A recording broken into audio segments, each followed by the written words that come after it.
Hi guys, Pete Moore, Mart TV. This is the Haenel NXT, which is a straight pull action. Everybody thinks of straight pulls, they think of the Blaser R8, which is good. I've got an R8 and I love the pants off it.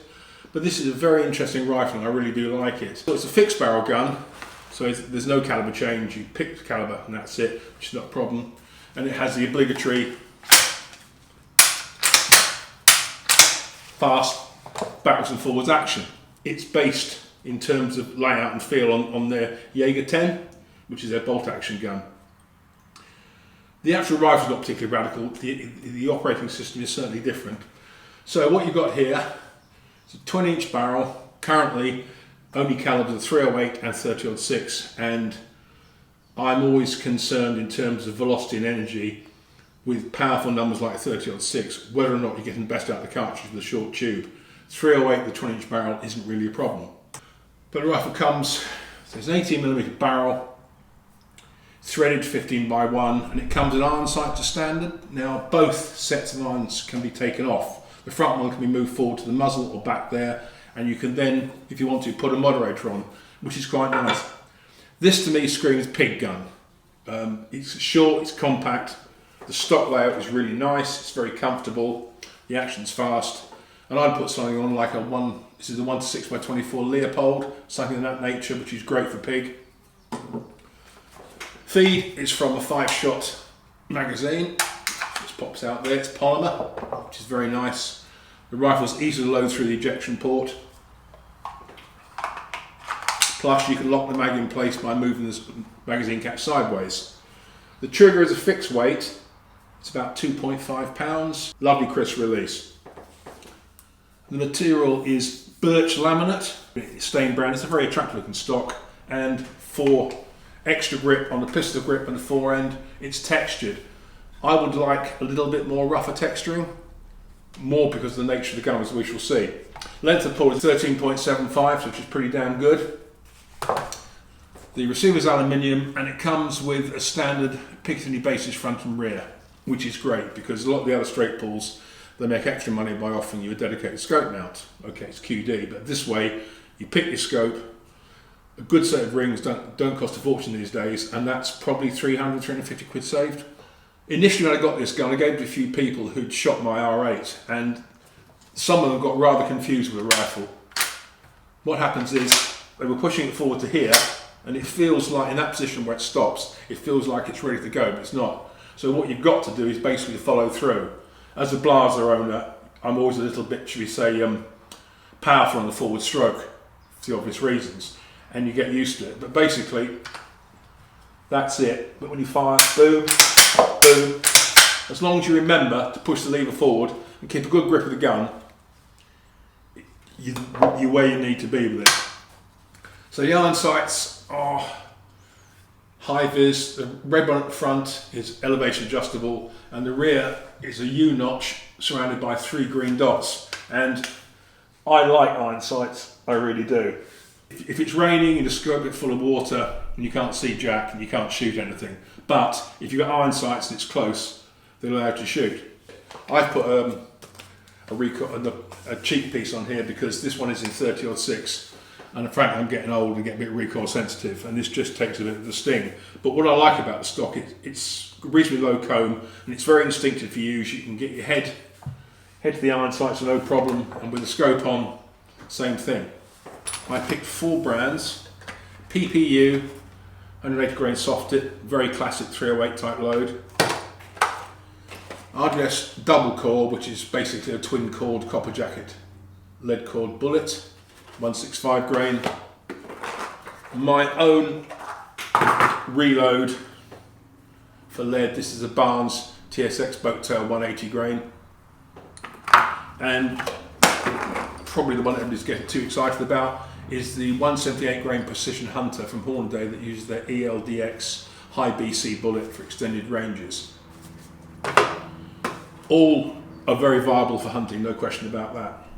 The NXT safety is seems a little bit odd at first, but actually it's quite a nice design and very easy to use. It offers 3 positions, you can see here, the middle one red being fire, and if you move it to the right, then the button goes to the white cross on the white bullet, which means the gun is A, in safe mode, and B, the bolt is completely locked. So to fire, you can push it over to the middle like that. However, if you want to unlock the gun when it's in locked mode but not cocked mode, you cannot. But what you do is press in the left-hand side of the catch, it rolls forward, you pull back, and the bolt's open. Bolt removal 2 is not complicated, it's a little bit different.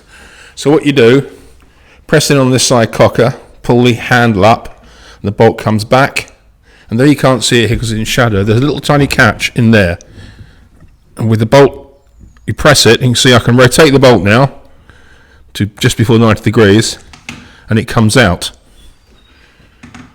Same principle on the way back. Press the catch, the bolt goes in, pull it down, it slides forward. You start with the bolt open, magazine in, you push the handle forward, like so, and it stops there. Yep, so in that position, the bolt is locked, but the hammer is not set, or the striker is not set. So what you have to do, as you close the action, is push the bolt all the way forward so it's vertical. As you can see here, there's a red dot, and when it's at 45 degrees, it's a white dot. The other interesting about this is it acts as a safety by itself. So if you carry the gun with one at the spout, like this, the bolt is locked from moving backwards unless you press this catch, which you've seen, and when you're ready for the shot, you just push it forward, like so, and then the whole thing reciprocates. Okay, let's turn some live into empty. 5-round mag, clip it in. All we do is just push it forward. In this condition, the bolt is locked, round chambered, but it's not cocked. So when you do that, you push it forward so you can fire. It's a good way of carrying it safe, better than using this little decocker safety here. So you can carry all day long quite safe, then wham it forward. Okay, like so.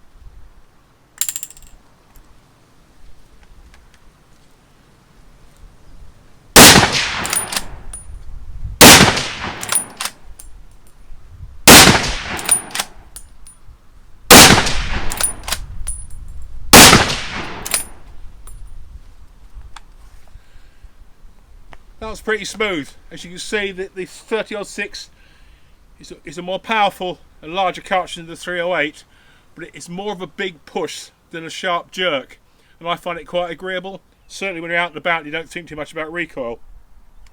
The other thing about this is nice, that working the bolt fast, it never quite gets to your face, whereas some straight pulls, they are a little bit near and you tend to sort of flinch a little bit. This one, as you can see, yank it straight backwards and forwards, and you don't interrupt the shooting rhythm at all.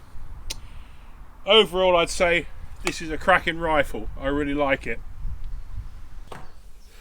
Accuracy wise, the ELDX was shooting about the inch, the PPU 1.5 inches, the Barnes non-lead 1 inch, and the AWS double core 165.75. So not too bad. So the gun shoots roughly on the MOA or just above or just below, which is not too bad at all. My worries about the short barrel of 30-06 were confirmed, regrettably, but it didn't surprise me.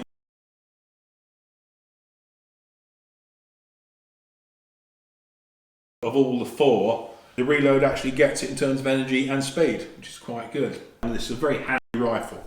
Short, sweet, works well, reliable as hell, ejects easily, and you can top it up through the port. The only thing I did find, if you operate the action a little bit slow, even though it's got twin ejector plungers on it, you can drop a case back in, so you've got to be quite aggressive, push, pull, bang, get it in, get it out, which is just the way it is with a straight pull gun, because you haven't got any leverage, you just got to push the thing forward.